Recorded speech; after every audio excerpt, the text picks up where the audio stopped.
Hello guys, ilagyan natin ng screen yung inuuma nila kasi napansin ko maraming ipot dyan malapit sa inuuma nila at tinignan ko rin sa YouTube.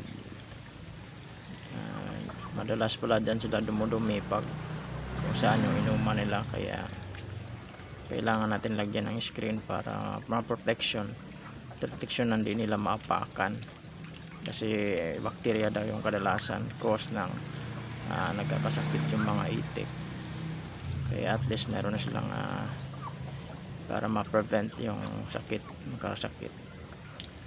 So pahinga sila at 3:30 na, so maya maya magsiserd na ako ng kangkong, yung isang sako para pagkain nila ngayon hapunan. So, salamat at mayroon na ring screen. So bye bye.